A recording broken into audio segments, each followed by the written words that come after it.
Now, fundamental result. Yeah, fundamental result is like a, again, first like a, say like a absence of coveting mind.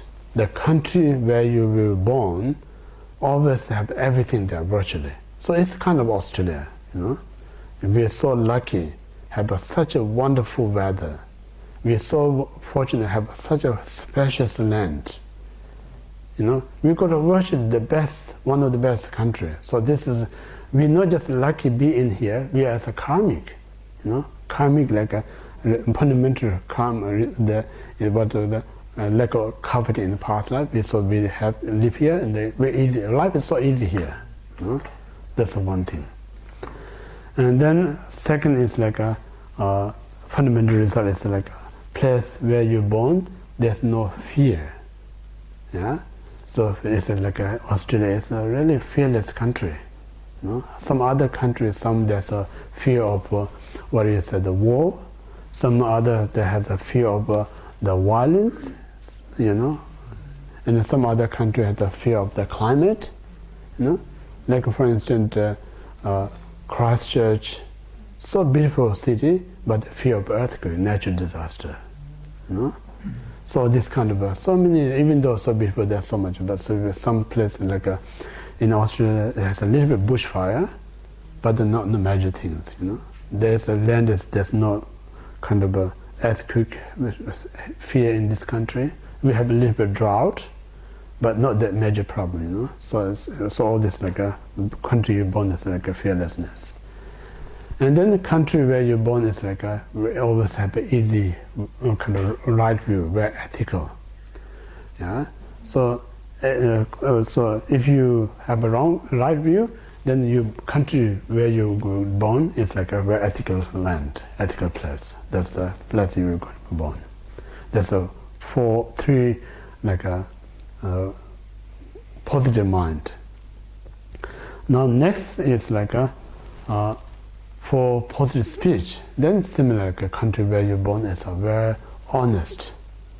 I say more like a truthful, honest, one of the best country. I say Japan.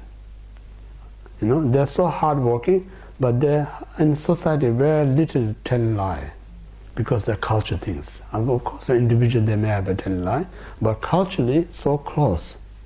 So when they're so close, if you tell lie, very easy to know others you telling lie. So it's culturally they have to be very honest. Yeah, that's my understanding. I'm not sure you may have some objection on that. Just that's how it's. I'm not saying they're best people, but they're culturally they have to be honest kind of things. Within their community, I'm not talking how they say it in the world. That's a different, yeah. How they say that, because when you talk about world to world, there's a politics, but within the community, they have a very kind of honest systems. That's the reason you may heard like a few years back the big tsunami, and then normally people get hungry and thirsty. They just break up the shop and steal everything. But in Japan, they never saw one person stole any single thing. You know, just they queue up very kind of patiently. You know, so this is kind of a natural kind of a things. Even Australia is a good country. If it happens, of course, lots of people are going to break the shop and steal things. You know, we cannot compare with Japan. You know, they're so nice, so disciplined. Yeah.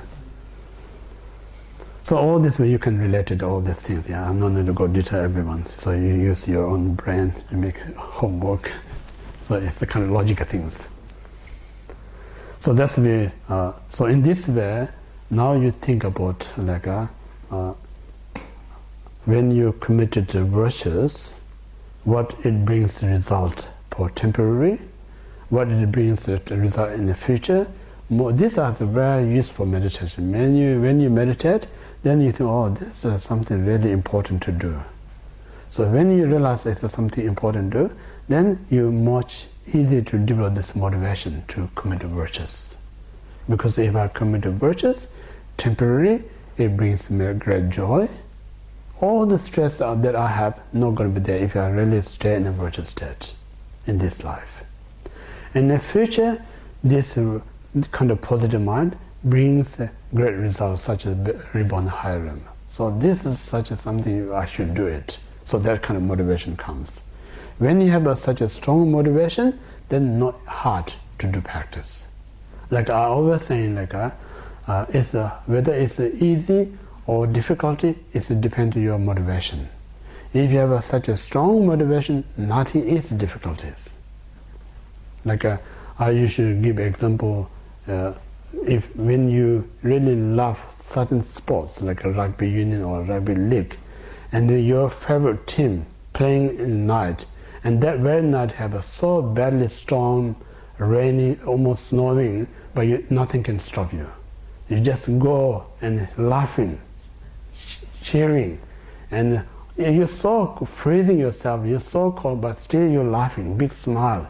You just go in the stadium, and that's such a minus of 1 or 2 degree, but still you're laughing and sharing, you know. So nothing can stop because you're so interested there. So same thing, like if you're really interested, nothing can stop you. Nothing. When you're not interested, a tiny bit you're complaining. You know, oh, too bad. My question's too tough. You know, I can't sit here. Kind of things comes out.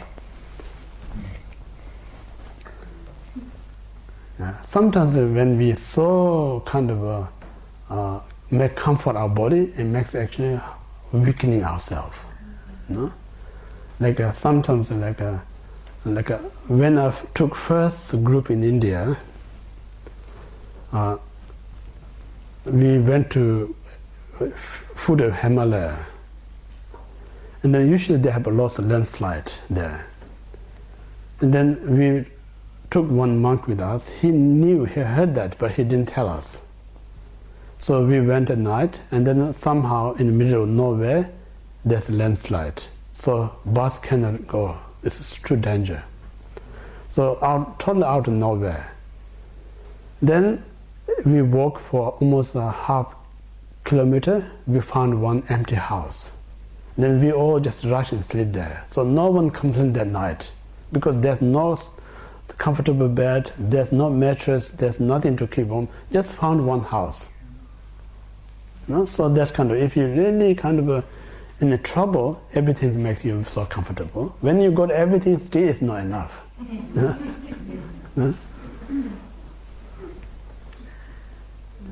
So that night actually makes everyone's very close together because too cold, they can't sleep individually. You know?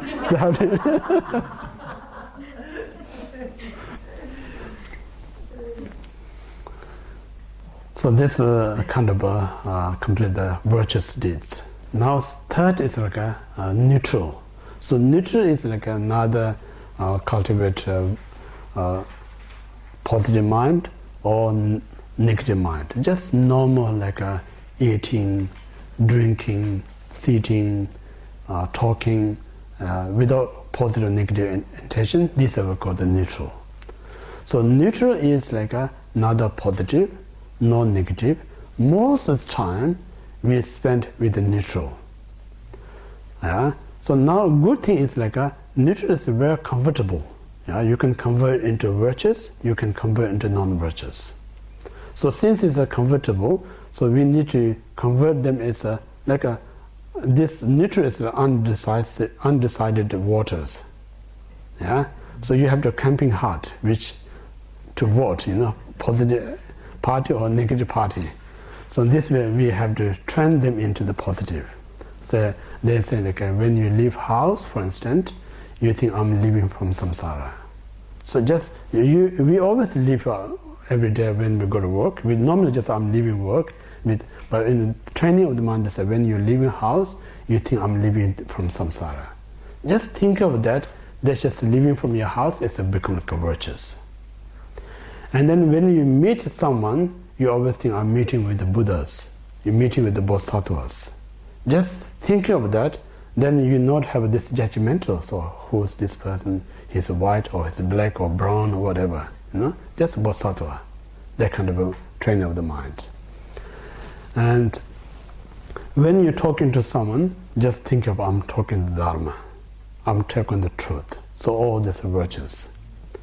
And then when you're eating food, you think I'm eating, either you think I'm eating meditation food, or you think I'm eating food to feed all these insects that live in the body, because we have so many kind of bacteria that live in the body, thousands. So sometimes I'm having this food to offer them, so that is much more than like I want to eat myself. So it becomes like a virtuous. And then when you're driving, just think the car that you're driving is just think it's a human precious rebirth. Yourself is like a thing about the Dharma. So I'm this Dharma driving this precious human rebirth to gain the liberation of full enlightenment. And then every road you think it's the Mahayana path, So many ways you can transform, And then when you say traffic, everyone stop, you usually get upset. Now you should be grateful, oh, everyone really traffic will kind of rush to the enlightenment.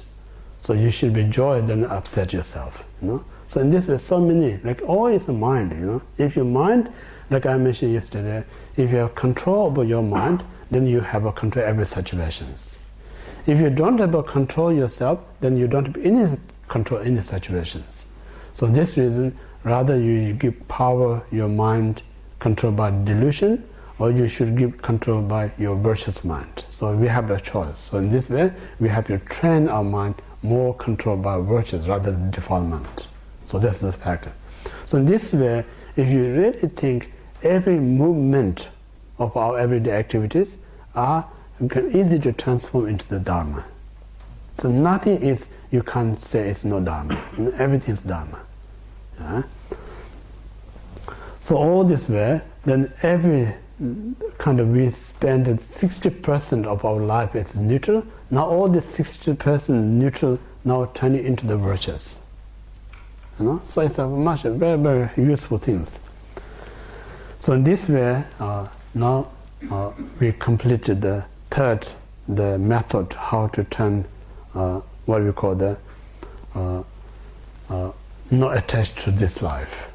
Yeah. So if you think about this one, three precious human rebirth, impermanence, cause effect, that help us to not attach to this life, to turn to the Dharma. So how we talk is like so if you attach whatever your Dharma spiritual practice that you do, sake of attachment to this life, we say it's not Dharma practitioner. Reason why we say not Dharma practitioner means like I mentioned Dharma means like subduing mental inflections. That's the Dharma. So when you do practice Dharma to supporting this mental inflection, then you're not subduing, you're supporting. When you're supporting, you're actually supporting your own suffering, your own unhappiness. So Dharma that increases your suffering, that's not the Dharma. Yeah? Dharma is like declining your suffering, eventually free you from suffering. That's the Dharma. So when most of the time when we practice Dharma, we I mentioned we trap in add worldly Dharma. Yeah? Add worldly Dharma means people says nice things to you, think I must be important. We attach on it. When someone says you are terrible, you're no good practitioner, we're so upset, we get anger. Yeah? So when we have this falling into this attachment and anger, that's not the Dharma, because Dharma is supposed to antidote, extinguish these two flame of the desire and anger. Make sense or not? Yeah. So this reason, most time, I mentioned, when practitioner, we so much become supporting this mental reflection rather than uprooting this defilement. That's the mistake Dharma. So if you keep doing Dharma to supporting, to increase the mental reflection, we're actually creating more chance to be unhappier. We're creating more chance to be suffering. That's not the Dharma. Then all effort that you put to practice Dharma is wasted. Because you put all this effort and what you get is more suffering. That's not the Dharma. Dharma is supposed to be reduce these things. Make sense? So in this way, we need to, whether people press to you, just think, oh, that's nice, that is my good actions. Don't think I'm as good, but they're as good, may they also do something what I do. Just be grateful that. When say something bad, oh, poor this person not realize what I'm doing, but may this person also find. So always a kind of compassion, rejoice, don't take it as personal. If you soon you have this attachment, aversion, then moment you have this increased delusion mind.